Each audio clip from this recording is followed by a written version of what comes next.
Hey guys, so it took a bit of editing, and I've got the actual recording of the reading down. Unfortunately, it's not in anywhere near the 15-minute mark.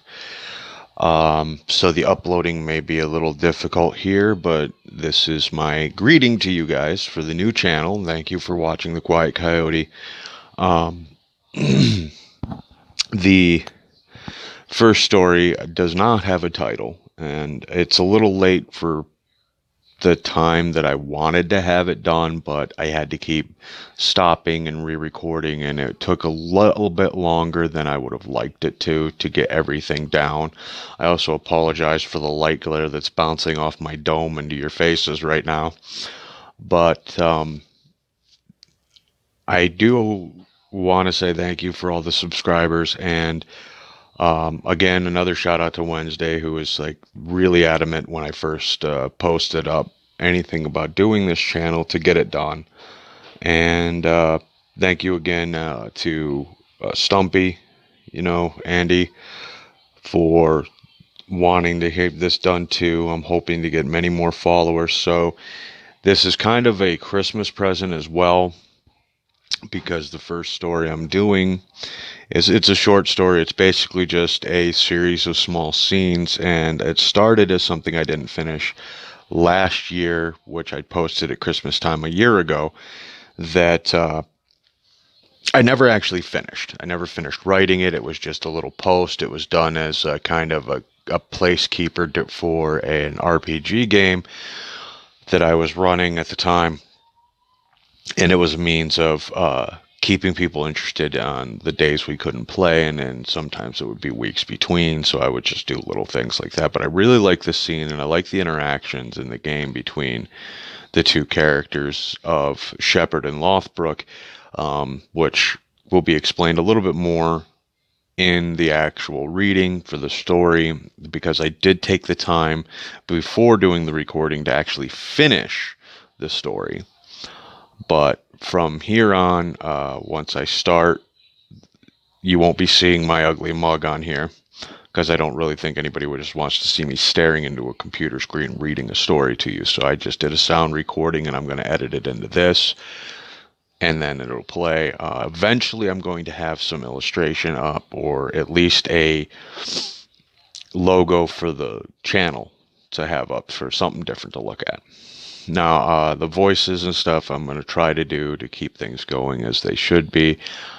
It's a little hard to bounce back and forth between the accents. I'm going to warn you now. I slurred a few words in there, but it's as best I can do. I'm hoping everything is nice when it loads, that everybody can hear it well, which is hence the headphones, because it picks up the voice better, and I have a tendency to talk a little lower and a little softer, but I'm hoping that it picks up everything well once I upload.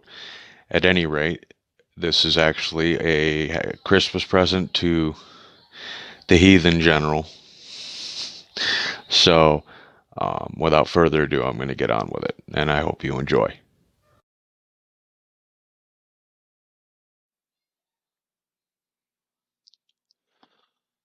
The first frost of winter below reaches up in frigid gusts, spreading icy fingers along the mountainside. Olympus in glistening sheets standing in the cloud-covered heavens, with even the old hanging tapestries stiff, unmoving, with the weight of icicles. Still, the black above and the rolling clouds below make an ocean out of the sky all around them. Up on the lonely lookout peak, the highest point of Olympus, Shepard prays in quiet contemplation.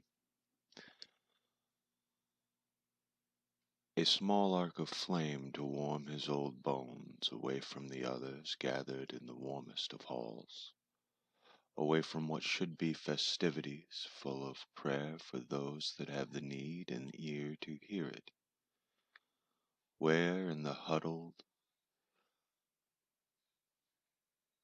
at long tables among the remains of gods, the old gold and laden walls with crisp ivory pillars have no wonder for Shepard tonight, Far flung from the eyes of all, he wishes for some solitude. There, on the overlook, west balcony, he can see the winter clouds below stir and swish above the everlasting sky, the endless night full of stars, the waves of galaxies, and the planets as far off as any imagination could take you.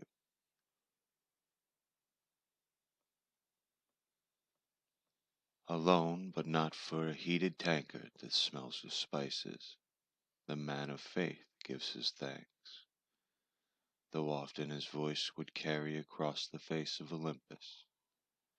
Now even he has to strain to hear his own voice speaking. Odin!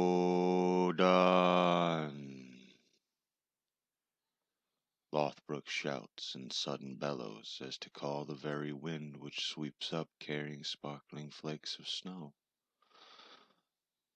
Lifting his fur wrap up and whipping his beard into his face, the young man, by comparison to Shepherd, stands on the stone rail, daring the mountainside to throw him from its lip. Sweet Mary, you daft gib! Shepherd scolds, more upset he had not heard the approach of Lothbrok than being startled from prayer. Lothbrok gives a small glance and grin.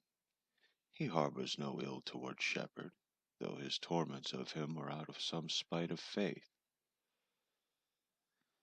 Shepherd takes the prodding with a shot of whiskey and grain of salt, a mutual respect of person between them. Even if it's that of faith, he knows the so-called heathen will come around eventually.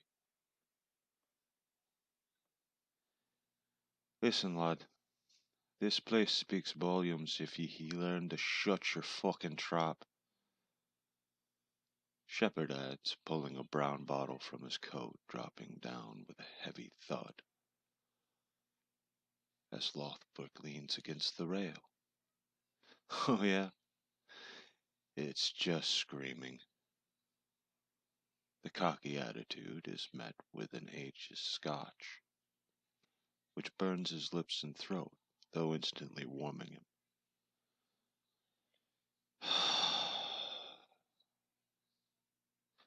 Shepherd sighs, shaking his head. Our peoples have warred for centuries, boyo. Yours didn't fare well and took your sorry asses to Germania while mine slaughtered the Romans in droves. Even you can see an omen clear, can't you? He points out to the endless waves of cloud and sky. Only omen I need is right here. Lothbrok swirls the fluid in the bottle, giving no mind to the history lesson. Shepherd snatches the bottle back with a sneer. Well, as if to add atmosphere to their confrontation, the air grows tremendously heavy, with swirling dark shadows among the cotton clouds. What would a Catholic know of omens? Lothbrok throws open the fur wrap, a double-sided axe at his waist. Sometimes